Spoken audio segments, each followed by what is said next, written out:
Hello everyone, my name is Miss A and for today's video, pag-uusapan natin ang projectile motion. But before that, I highly recommend that you watch first my discussion and review questions about uniform motion, accelerated motion, and UAM. So speaking of UAM, let's start. So ano nga bang itsura or anong nangyayari sa isang bagay na nakaka-experience ng uniformly accelerated motion? Remember what I said?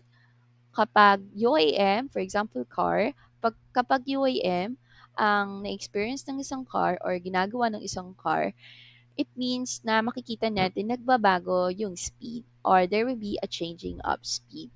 Now, what is good about UAM is that kahit nagbabago yung speed niya, either increasing or decreasing, still predictable yung pagbabago. In the sense that for every second, yung speed na na-add is pare-parehas for every second. Okay? So, we call it as constant rate of velocity or speed.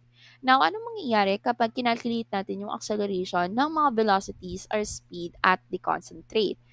So, makikita natin pare-parehas yung values niya. For example, nag-calculate ka for the first set of velocity that are at the constant rate, kinalculate mo yung acceleration at na nakuha mo is 2 meters per second squared.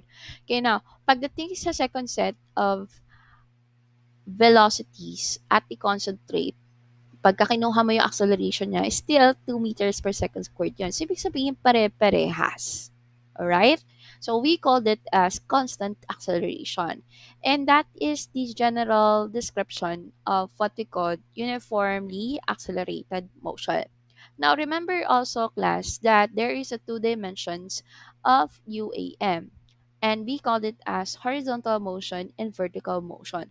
For this time, i-discuss ko muna siya as or yung bawat isa as an individual dimension. Now, starting with horizontal motion. O, pag sinabi nating horizontal motion, anong movement yun? Is it left or right or up and down? Okay, of course, that will be left or right, no? And it should be, remember nga lang, it should be across or yung movement na yon is definitely nangyayari sa horizontal plane. Iba ng usapan kapag sloping plane yon or slope yung dinadaanan mo. For example, avalanche, no?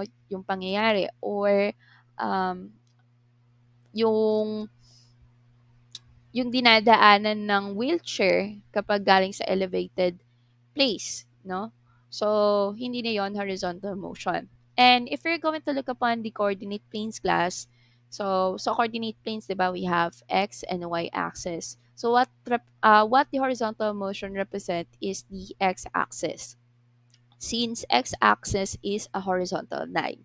Now, we have here the examples of horizontal motion. Siyempre, kapag kayo ay naglalakad in an horizontal plane, let us consider that one, ha?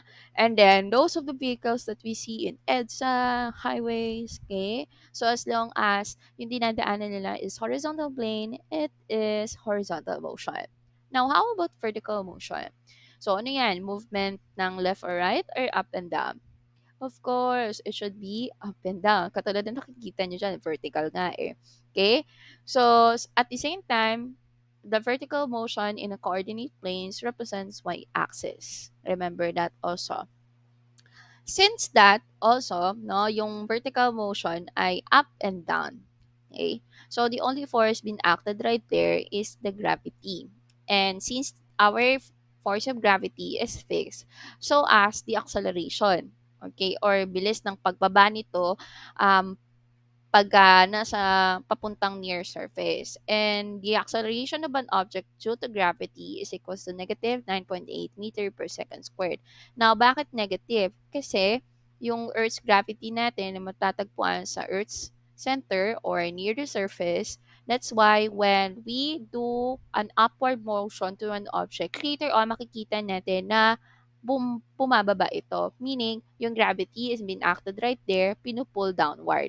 Okay, wala naman tayo nakita siguro na hinagis mo, no? Kung for example, bola, hinagis mo pataas, dumire-diretso sa universe, no? Dumire-diretso sa outer space. Hindi. We have the gravity that makes it pull downward. At ito rin yung dahilan bakit kahit alam natin na bilog yung mundo, no? And not specifically na perfect circle, but a plate spheroid, ay still hindi tayo nahuhulog, no? For example, may mga tao sa baba ng mundo, no? Pero hindi sila nahuhulog. That's because there is a gravity pulling us near the surface, okay? And since it's always moving downward, that's why the acceleration is negative. Ang sabihin ng negative, it's the direction, meaning downward. Okay? And of course, kapag sinabi natin ito yung acceleration, negative 9.8 meter per second squared, we consider that we neglect or hindi natin kinoconsider yung presence ng resistance. Kasi air resistance and other forces could affect the acceleration of that object. So, pwedeng mas greater pa sa 9.8 yung 9.8 meter per second squared yung acceleration. Biglang bulusok. Biglang sobrang bilis. Okay? So, next. So, we have here an example. For example, we have here na nag-free fall tayo ng object. Okay? So, paano yung free fall? So, downward lang yung motion niya. So, for example, we have a ball, then drop natin sa ground. Ang mangyayari dyan is mas nag increase yung kanyang speed. Di ba? Parang sa slide lang class, no? Yung na-experience sa slide ng swimming pool. Di ba? Ang na-experience nyo is mas lalong bumibilis yung inyong speed, okay, kapag mula sa taas papunta sa baba, no? And if you compare the speed from yung bilis ninyo mula nung una tsaka dulo, mas mabilis yung nasa mas baba ka na ng portion ng slide kumpara sa taas. That's because, no, nag increase yung speed natin. Okay?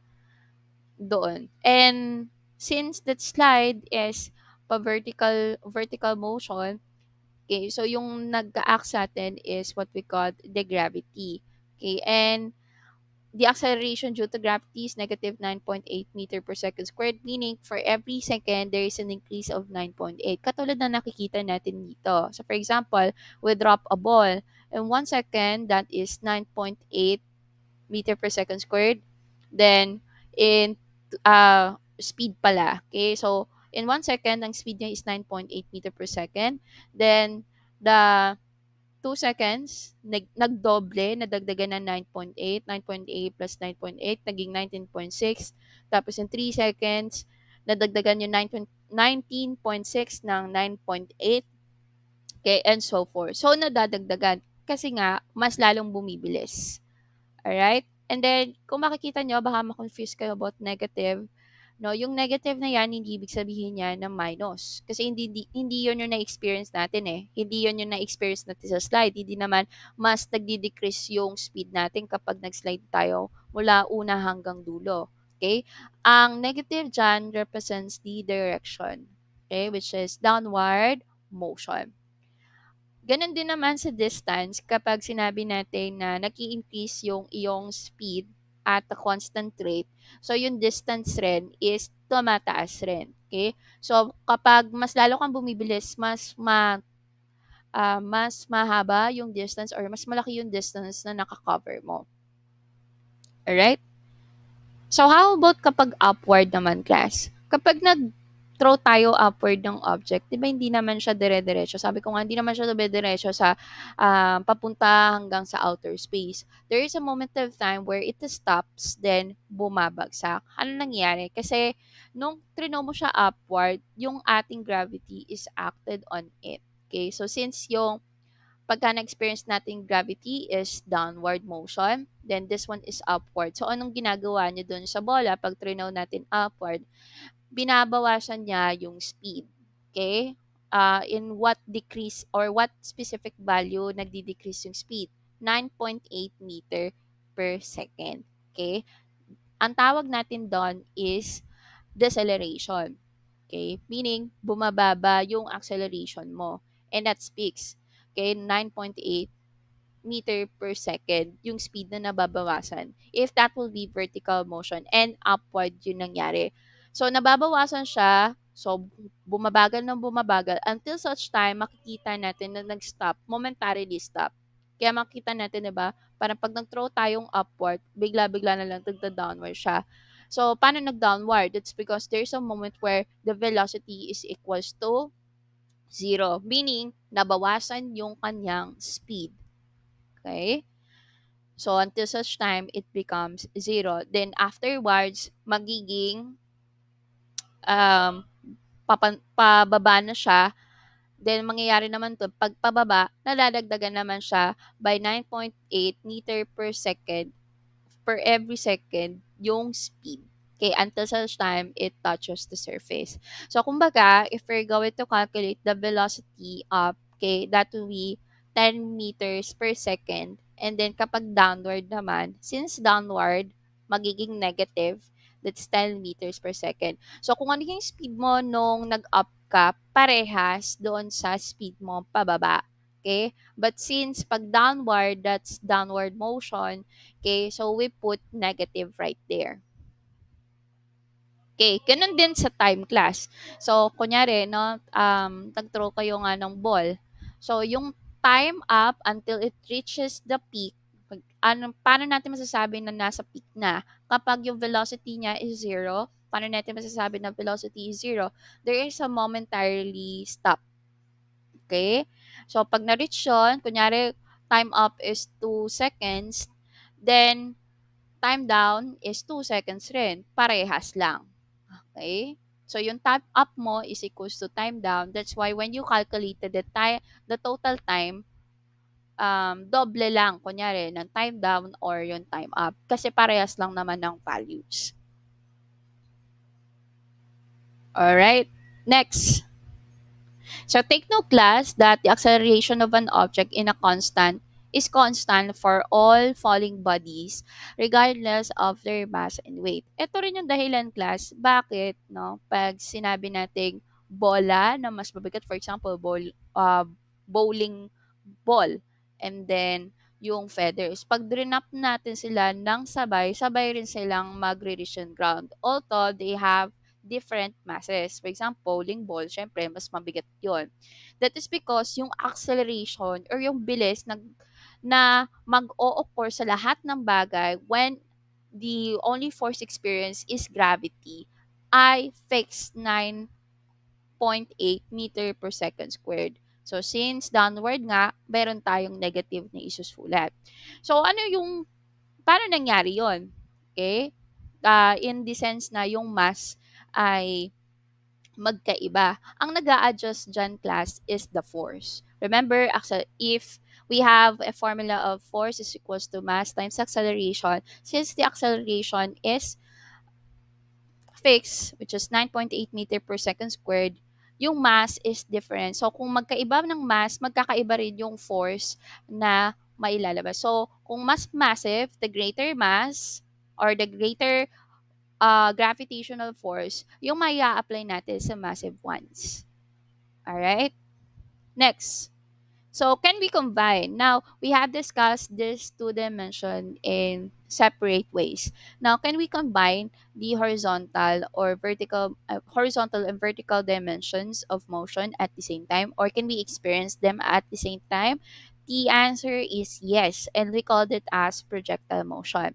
So, when we say projectile motion class, it's a combination of uniform motion along horizontal and motion of the free fall naman or free falling body along vertical line. So, i-expound pa natin to, ma-appreciate natin yung pagiging uniform motion of horizontal and free falling body along vertical line sa mga susunod na feature natin, because we can appreciate it through calculation or stating you some fixed things. Okay, so it is an instance of uniformly accelerated in two dimension, and which, tandaan ninyo, so the only force experience right there is gravity. Okay, tandaan, pag projectile motion, we don't consider the air resistance and the other forces except the force of gravity. So, na nabanggit dito, it's a combination of horizontal and vertical motion. Ano bang itsura ng horizontal and vertical motion kapag projectile motion? Ito siya, class. Okay? So the blue arrow represents the horizontal motion and red arrow is vertical motion. So makikita natin sa blue arrow, yung direction ng blue arrow which represents horizontal motion is fixed. Kung left siya trino, left rin yung lahat ng horizontal motion. But when it comes to red arrow, which is represented by vertical motion, dalawa yung arrow or dalawa yung klase ng arrow na nakikita natin. We have up and down. Since that primarily yung projectile motion is only by the influence of gravity. So yung changes mostly is in the vertical motion, not on horizontal motion in terms of direction. Now, ano yung mga examples nito? Well, actually, we have two types of projectile. We have horizontal launch projectile and we have angle launch projectile. So, what are the parts of projectile motion? Unahin natin muna yung object na trinaw natin. Ang tawag natin doon is projectile. So, when we say projectile again, an object undergoing projectile motion. For example, kung nag-throw kayo ng ball yung projectile. Kung nag-throw kayo ng ballpen, yung ballpen yung projectile. So, any object that you let to experience projectile motion, that is projectile. Next, we have here trajectory. So, kung trinaw na natin yung bola, for example, and it forms a curved path, we call it as trajectory. So, when say trajectory, the arc or curve-like path motion undergone by projectile. Next, how about launch angle? So, dito, ito yung angle at which nakadepende kung ano yung range, yung height, and yung time of flight, it will experience while in the projectile motion yung object natin. So, kung mag adjust ka ng angle, magbabago rin yung range and height and also the time. Okay? Next, we have range. Pag sinabi nating range, this is refers to the distance or horizontal distance covered by an object. Remember that projectile is both horizontal and vertical motion yung nai-experience. And sabay sila nun. So, when it comes, pero, tandaan ninyo, uunahan ko na, they are independent pa rin sa each other. Okay? So, ibig sabihin, when we do some calculation, magkaiba sila ng formula. And when we get some variables, for example, distance, iba yung distance pag horizontal motion at iba rin yung distance na hanapin mo kapag um, vertical motion. For this time, ang tawag natin sa distance na pang horizontal motion is range. Okay? So, sinusulat natin yan as dx. So, yung d stands for distance and x is the representation of horizontal motion. Okay? Next. So, ito yung nakikita nyo sa blue ha. That's range. Next, we have here the height. Sa height naman, ito yung mismong red na nakikita nyo. So, this is refers to the maximum height. Well, actually, the maximum height, we refer that as peak. Pwede rin yung height na makikita natin is the different or not on the peak, meaning nasa side and etc. Depende sa scenario. Okay? Pero pag sinabi nating height, this is the vertical distance above its launch position. Okay, now, sabi ko nga sa inyo, X and Y are independent to each other. Paano natin nasabi? Unang-una, sa definition pa lang ng projectile, na it's only influenced by the gravity. So, in between the horizontal and vertical motion, sino yung mas naapektuhan sa presence ng gravity? Okay, kung ang sagot mo ay vertical motion, that is correct. Okay, since it is upward and downward. How about horizontal? So, hindi siya naapektuhan nung mismong gravity. That's why they are being independent to each other and they have different formulas. Okay, and when we find the another, for example, the distances, iba yung distance nung sa horizontal motion at sa vertical. Iba rin yung velocity ng horizontal motion and vertical motion. Iba rin yung acceleration. Since that the acceleration ng vertical motion ay dahil sa gravity, and since horizontal motion ay hindi naman naapektuhan ng gravity at hindi naman siya nagmo-move. Pagka nag-projectile motion tayo kasi isa lang yung direction, hindi siya nagmo-move from left or right. So, nangyayari is um, iba rin yung acceleration, which is usually or talagang yung acceleration in horizontal motion is equals to zero. Okay, now, so in this video, makikita natin dito that they are independent to each other. So we see the, I don't know how it is, kung paano siya tawagin, pero cart ba yan? So, kunyari, cart, tapos may laman siyang bola, tapos yung bola, naka-thrown upward, then nag-downward. So, paano naging independent to each other? In the sense na, makikita natin na yung ball, nung thrown upward siya, kung saan siya nagmula, yung cart, di ba, gumagalaw. Okay? It's moving horizontal. So, kung saan na-release or yung ball kung saan na-release, that is in the cart. So, as the cart moves, hindi naman nagbago yung horizontal motion, hindi naman nag-stop nung nag-vertical motion rin yung ball. Okay? So, nung na-release yung ball dun sa cart, later on, no, as it moves and the cart moves, pumasok rin siya 'no, sa loob ng cart. Meaning or hindi rin kunyari 'no, kung yung horizontal motion is independent to vertical motion, hindi naman nag-stop yung horizontal motion nung nagkaroon ng vertical motion or nag-iba ng direction, et cetera. So, projecting the ball vertically does not affect the horizontal motion of the ball. Next, how about this one? So, for example, dahil nga sa independent sila to each other and that makes it preserve yung kanilang characteristic, no? Kahit na pareha silang na-experience or sabay sila na i-experience sa projectile motion. For example, this one. No, ano-ano ba yung mga characteristic na yan? For example, let's see the red dots right there. So, yung ball, nag-drop vertically or nag-vertical drop tayo. So, free fall. So, usually the free fall, alam natin na yung kanyang speed ay mas lalong bumibilis. Parang katulad sa slide. Okay? So, mas lalong bumibilis.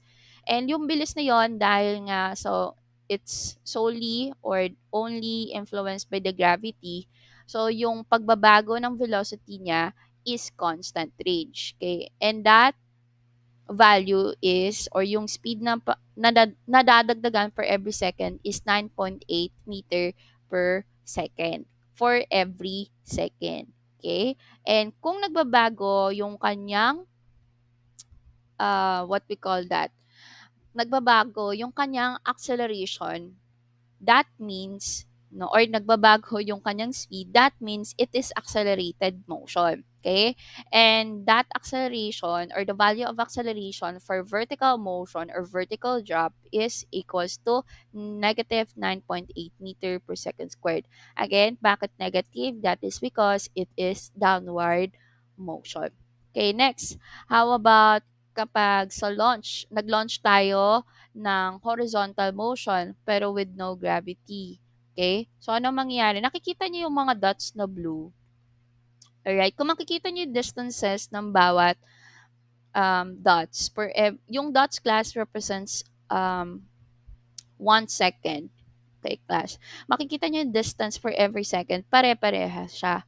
So, kung pare-parehas yung time and pare-parehas yung distances cover for every time, okay, that would result to the constant velocity. Meaning, kapag, for example, no, pinatakbo nyo yung bola sa mahabang-mahabang table, infinite. Okay? Walang katapusang haba ng table. Okay? Nang walang other forces. Okay? Anong mangyayari dun sa ball? Is it eventually will stop, manghihina, o biglang bibilis? Or kung ano yung speed niya nung una, ay ganun pa rin hanggang sa marating niya kung mayroong mang dulo. Okay? Kung ang answer mo ay hindi nagbabago yung speed, okay, that's very good. Okay? So, katulad din ng first law of motion, di ba? Then, object in motion stays in motion Okay? So, for example, do'n sa table nga natin, kung yung table walang katapusan at nag-start siya ng speed niya, kung ano yung speed niya nung una hanggang dulo or hanggang tuloy-tuloy yon, gano'n pa rin yung speed niya unless there will be an external force. Okay? So, constant yung velocity or speed. Now, kapag constant yung velocity or speed, for example, nung una is 2 meters per second. Tapos, yung final mo is 2 meters per second. Pag ginamitan mo na ng acceleration, di ba ang formula ng acceleration is Vf minus Vi or final velocity minus initial velocity. So, kung parehas lang naman ang values, kunyari 2 meters per second minus 2 meters per second, that will be equals to 0. Now, kung, di ba, dinidivide pa sa time, usually may value yung time doon. Kunyari, mga 1 second. Kung 0 divided by 1, anong values nun? Okay, or 0 divided by 1, anong sagot? 0, di ba? So, ibig sabihin yan, kapag constant velocity, laging equals yan is equals to um, 0 acceleration. Okay? So, tandaan yan, mga fixed values yan ng horizontal. And then, may fixed values rin yung vertical motion which is na-mention ko na kanina. Now, paano naman pag nag-launch tayo ng projectile motion? Which is since projectile motion is by the influence of gravity. So, magpo-form siya ng parabola. Pero tandaan nyo, also projectile motion, simultaneously nangyayari yung vertical and horizontal motion. Their characteristics or x and y natin, yung x dyan is horizontal and y stands for vertical motion, are independent to each other. Okay? So, in summary, so we have here, for example, pag tinanong natin kung meron bang force na acted upon horizontal motion, wala, no or no. There is no force acted on it. Okay, since sa projectile motion ay gravity lang naman na i-experience. Okay, now, how about vertical motion? May force ba na naaapektuhan sa vertical motion? Yes, we called it as gravity. Okay, tandaan niyo itong summary nito is the conclusion about horizontal motion and vertical motion under projectile motion. Okay. So next, how about acceleration? Meron bang acceleration si horizontal motion sa projectile motion? Ang sagot is wala. 0 meters per second squared. Okay, yung value. So next, how about vertical motion? Meron bang acceleration sa vertical motion kapag nasa projectile motion?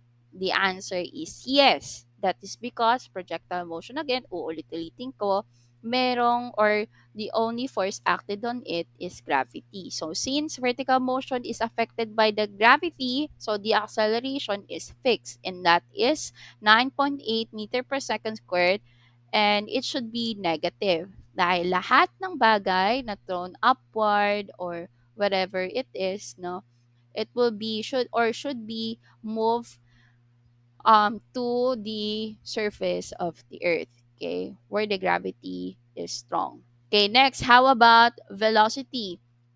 Okay, meron bang velocity or anong itsura ng velocity ng horizontal motion kapag projectile motion? Tandaan niyo, it is constant. Okay? Yung nakita nyong dots na kulay blue. Okay? Constant siya in the sense na pare-parehas lang din yung rate or range ng distance and then the time itself, kaya siya constant velocity. So when we say constant velocity or speed, yung takbo mo nung una hanggang dulo, parehas lang. Pero paano kung vertical motion? Anong itsura ng velocity ng vertical motion pag projectile motion? Tandaan, nagbabago. Okay? Nagbabago by 9.8 meter per second squared. So for every second, there is an increase of 9.8 meter per second speed. Alright? Yun yung na-experience natin sa slide. Okay? Yung nag-slide tayo, ulitin natin, yung experience natin, no? Yung nag-slide tayo, mas lalong bumibilis. At magkaiba yung speed na experience natin nung nasa tuktok at yung nasa dulo na tayo ng slide. Okay? Next, how about displacement or distance? Ano ang displacement or distance ng horizontal motion kapag nasa projectile? Constant rin. Katulad nung nakita nyong dots na blue. Okay? And then yung example ko sa bola na tumakbo sa isang table na sobrang haba na walang katapusan. Okay?